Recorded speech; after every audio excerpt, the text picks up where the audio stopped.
In this video, I'm going to show you how I designed and built this mini vault box. It works by turning this handle, which rotates the center gear and retracts all the bolts. This is a super smooth mechanism and it looks more complicated than it actually is.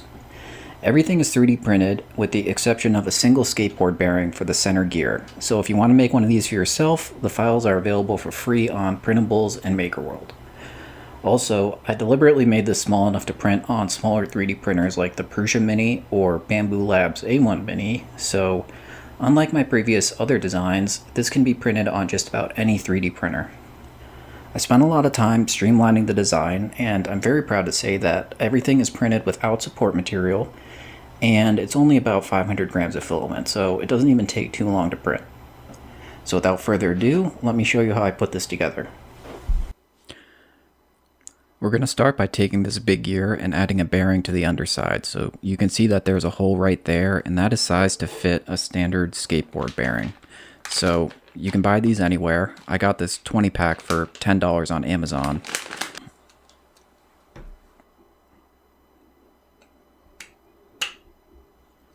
So now I'm going to take this and add it onto the base frame. And you can see that there are a few protrusions on this base frame which align with the holes here. So you want to make sure that you get those aligned and snap it in. If it's installed correctly, the gear should only be able to rotate a small amount. Then we're going to take this smaller gear, add it onto the frame, and if you rotate it, you can see that it works well. Up next, I'm going to take this piece, which is called the arm frame, and I'm just going to glue it onto the top over all of this, just like that. This hole right here is going to align with this gear, and the brim on this bottom piece is nice and wide, so that's where you're going to add your glue, and it should be pretty straightforward.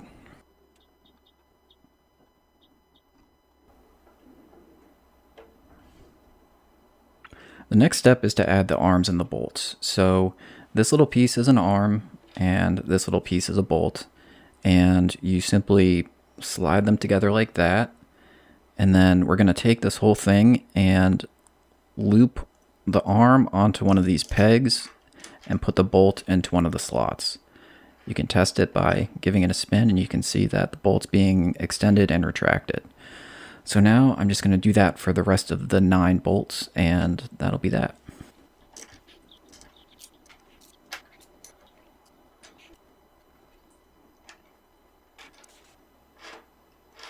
Alright, that works exactly how it should. This cap piece goes on next, and it's just going to glue over the top here to keep all the bolts in place. You can see that there's a little cutout at about 10 and 7 o'clock, and those are going to align with cutouts in this frame.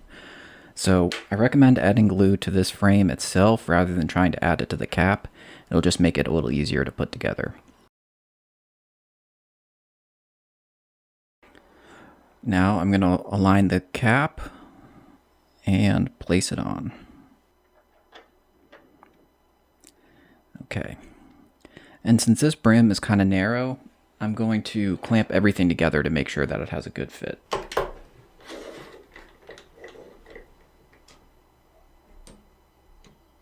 The door is all glued up and dried, and you can see it works well. So now I'm going to add this hinge piece. This hinge is actually made up of 3 different pieces, and they glue together pretty simply. So you just snap that together, and once this is set, we're going to glue it onto this frame. You can see the cutouts we used earlier to align the frame and the cap, and that is where the hinge is going to connect. So I'm going to add some glue in there, and I'm going to be a little bit more generous because all of the weight of the door is going to be held by the hinge, so I want it to be a really strong connection. Okay, so you might be able to see I've added some glue in there. Now I'm just going to take the hinge and align it with the cutouts, and it should snap into place. I'm going to use a couple clamps again just to make sure this is really strong. So this door is all assembled and I have the hinge attached, so there are just 2 little pieces left to add. The first is this cap piece, which goes in the center, and it's going to cap each of these little arms and keep them from falling off. So I'm going to add a little glue to this piece rather than trying to add it to the gear in the door, so it'll just be a little easier and cleaner. So I'm just going to slide it on. There are 5 little indents on this piece which align with the 5 holes in this center gear. So I'm also going to try to align this seam towards the top of the box. It will just be slightly less visible that way. So I'll just add that in there, and now I'm going to glue this handle onto that gear. So believe it or not, I actually did try to minimize the amount of gluing in this project, and obviously there's a decent amount of gluing required, but I did try to make it as easy as possible, giving good glue surfaces and everything. And you know, I've gotten some comments in the past with people asking for these things to be friction fit, or you know, acting like glue is some sort of terrible thing, but I want these to be printed with as many different printers and materials as possible, and if I really dial in the tolerances so that they work on my printer, they're not going to work on other printers, and they're not going to work with other filaments. So deal with it. You know, the glue is there to make this easier for everybody, and if I made this all snap together from a Prusa printer, it just wouldn't work well with a bamboo printer. So if you have issues, please just cut me some slack. These 2 pieces are part of the box itself. This is a jam, and this ring is called the jam cap. So I'm just going to glue this jam cap around this brim, and it will just sit on it like that. Now I'm going to find the seam on this jam cap, and I'm going to try to align the seam near one of the hinges just so it's not visible. Alright, and now I'm just going to add some books to apply pressure.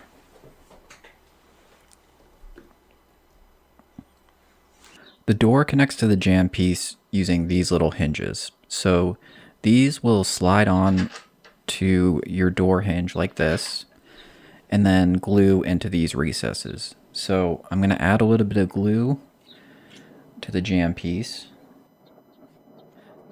Now I'm just going to slide this into place. Slide in place. Push the jam together.